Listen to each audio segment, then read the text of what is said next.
Online monitoring system for monthly checkup for Barangay Mayamot Residents in Barangay Mayamot Health Center. As we see every day and what we observed during this pandemic, we can really say that it is really important to stay healthy. But how can we monitor our health in visiting the health center while we are observing the protocol of the government for social distancing and also preventing ourselves from having contacted with this dreaded virus, which is the COVID-19? The phrase prevention is better than cure, which is often attributed to the Dutch philosopher Desiderius Erasmus, which is very famous when it comes to health and also became our main goal as a fourth-year IT students of ICCT Sumulong. We have innovated online monitoring system for monthly checkup for Barangay Mayamot Residents in Barangay Mayamot Health Center, which will be very beneficial in monitoring the health status of each residents. This will be more reliable since the information is also filed in a system, plus promoting paperless due to the technology. Background of the study. Health is a state of complete physical, mental, and social well-being and not merely the absence of disease or infirmity. Health check is usually incorporated into routine medical care. Barangay Mayamot Residents in Barangay Mayamot Health Center. A simple and reliable health monitoring system that can help patients perform medical self-diagnosis.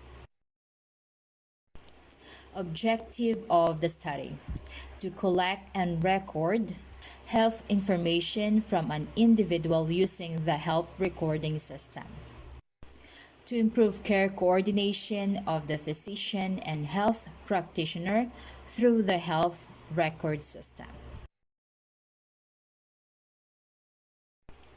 General problem. Due to the effect of this pandemic that the people are facing today, the researchers seeks to develop an online monitoring system for a health center to be used as a tool in monitoring the health of people in a community. Kailangan nating pangalagaan ang ating kalusugan pero dahil sa pandemya, maraming tao ang takot lumabas para magpa-check up. Kaya naisip namin itong proyekto na kung saan pwede tawagan ang Barangay Health Center para magpa-check up at i-monitor ang kalusugan ng isang tao. Dito nakalagay ang mga impormasyon na kinakailangan o ang status ng kalusugan ng isang residente kahit di na pumunta sa health center pero na lang kung kailangan bumisita at magpatingin sa mga doktor. Specific problems. Increasing demand for care of the community people. Lack of information about the patient. Poor form of providing necessary care to the community residents. Dahil sa manual monitoring system ang ginagamit sa health center, di maayos at walang sapat na impormasyon ang center sa bawat residente lalo na patungkol sa kanilang kalusugan.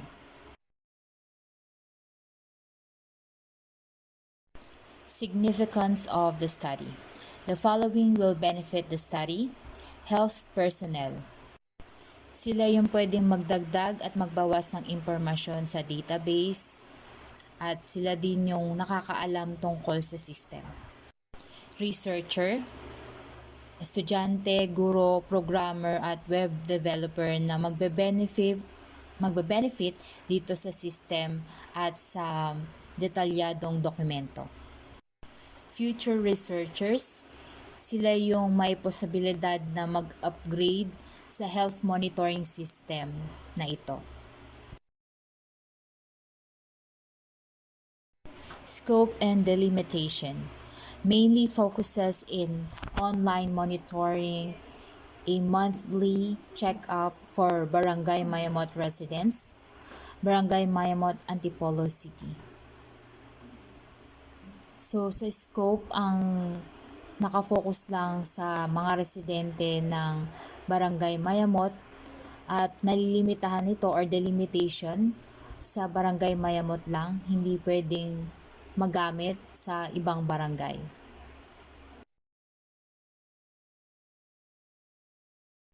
Risk analysis. Type of risk. Rates 1 to 5, 1 being lowest and 5 being the highest. Probability of occurrence 1 lowest, 5 highest.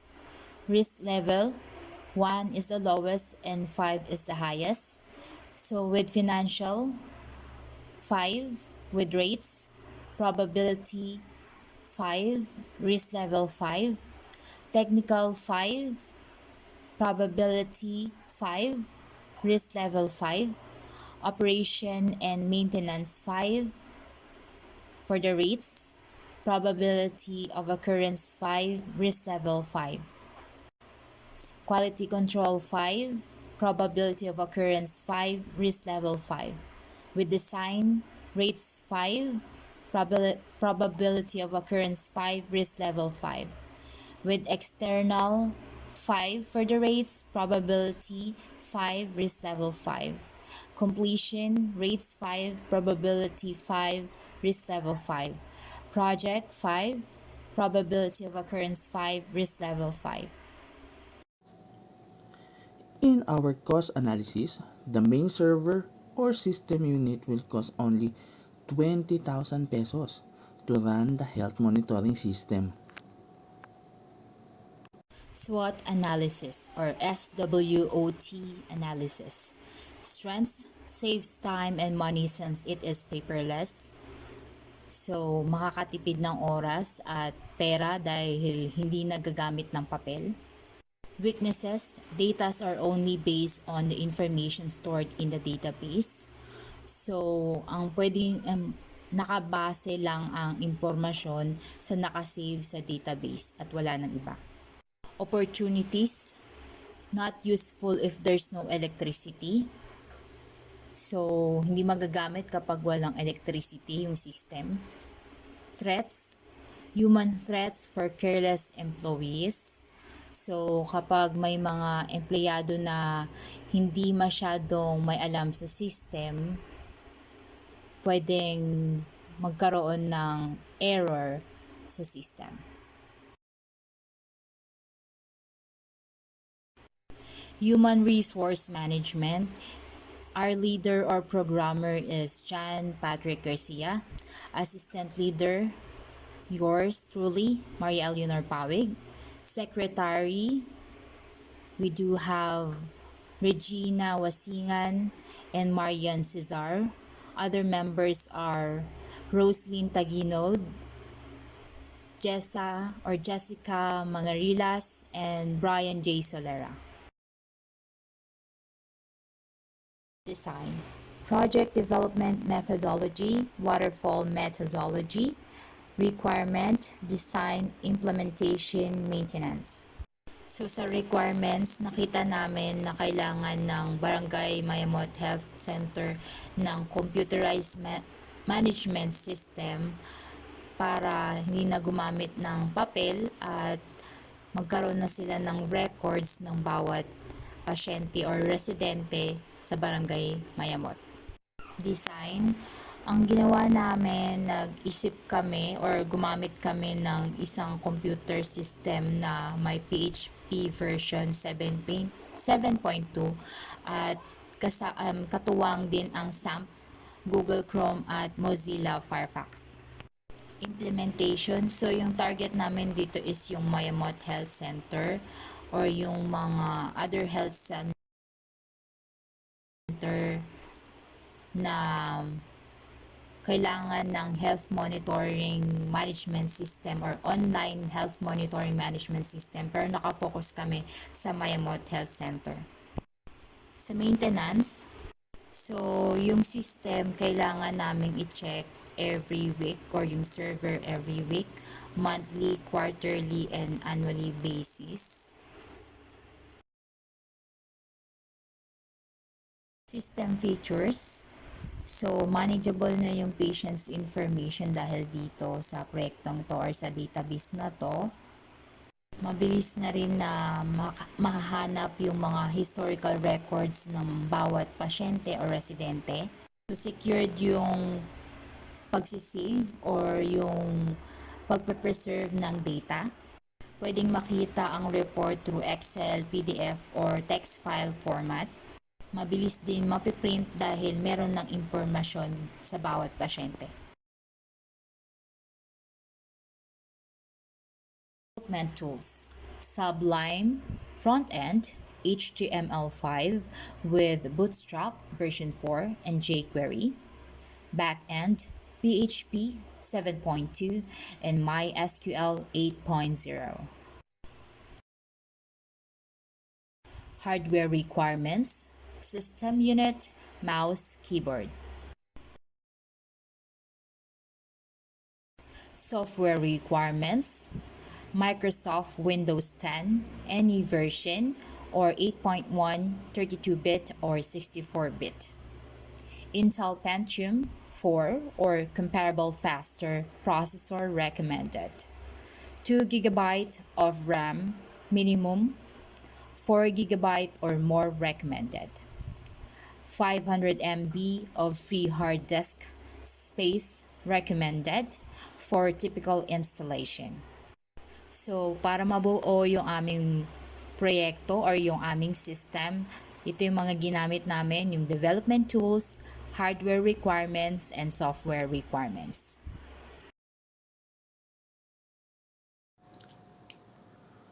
So here in project testing plan, nag-conduct kami ng mga tests and here is one of the testing procedure na ginawa namin. As you can see, we got a positive result in navigating to login page.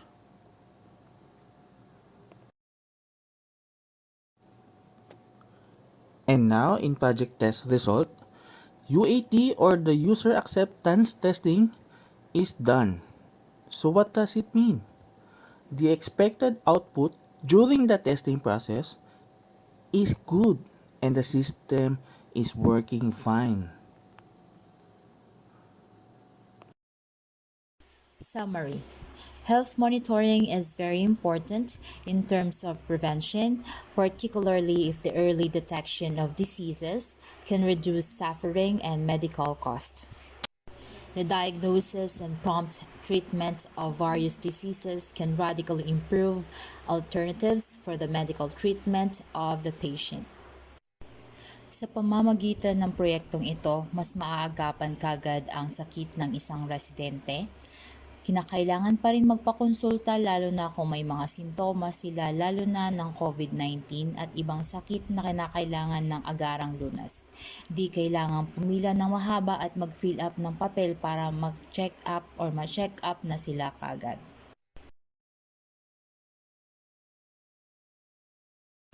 Conclusions: the manual monthly monitoring system is much less efficient. However, online monitoring is more reliable.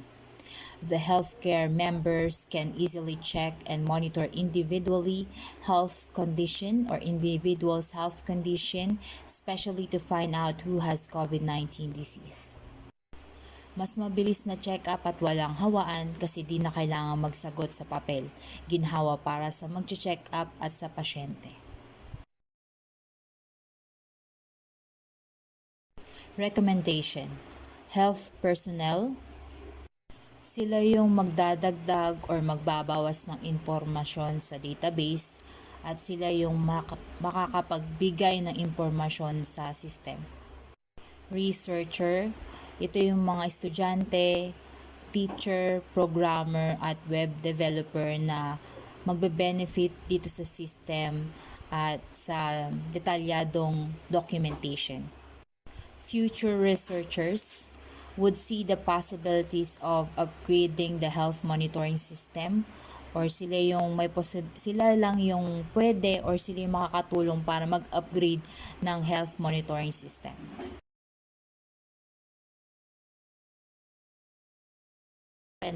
Dito namin kinuha yung chapter 2, yung foreign and local literature, yung foreign and local studies. That's all. Thank you.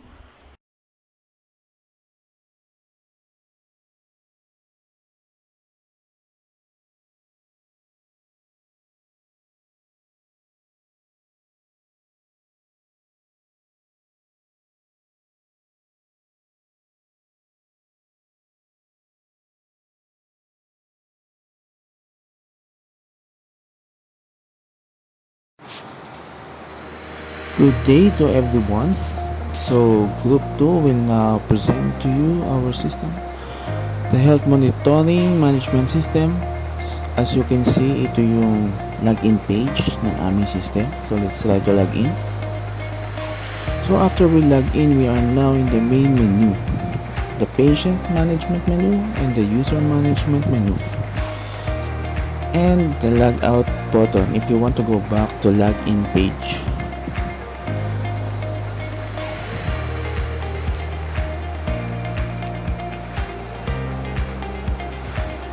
As you can see, we are now in the patient list page. Dito natin makikita lahat ng information ng mga patient. You can see the main header, the first name, last name, and so on. So, try tayo mag-add ng patient.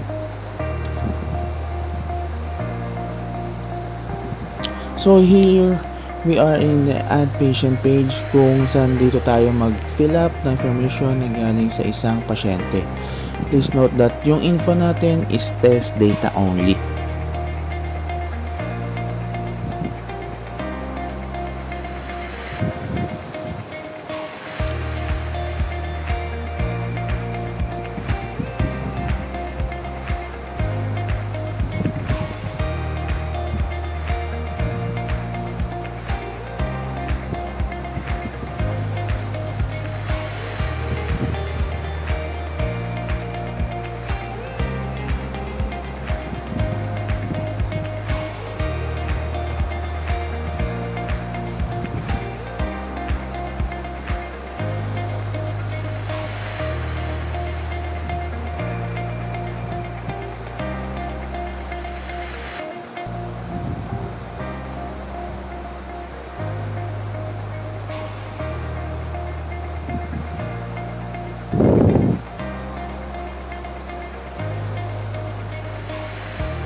So, ayun, nakapag-add na tayo ng data. Let's try to add another.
So, meron na tayong dalawang patient test data.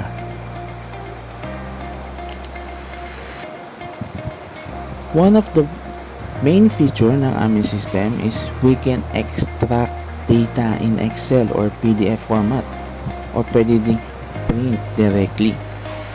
So, ipapakita namin ngayon.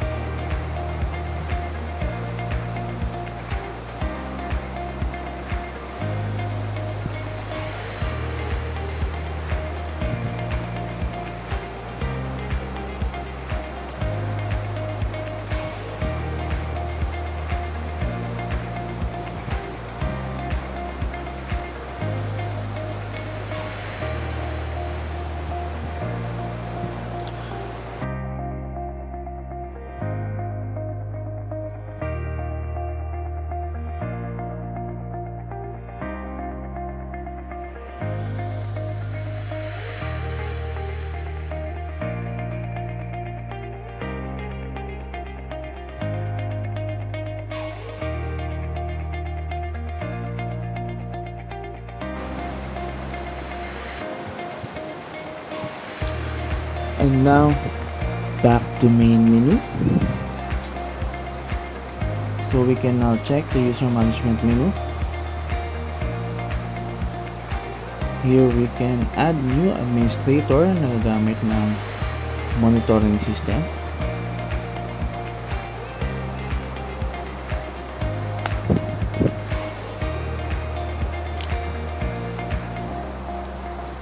So ayun na. May new user na tayo.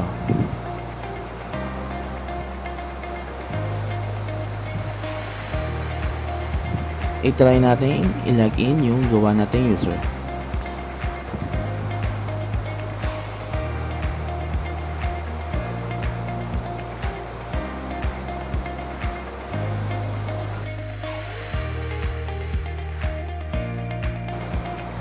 So, that's it.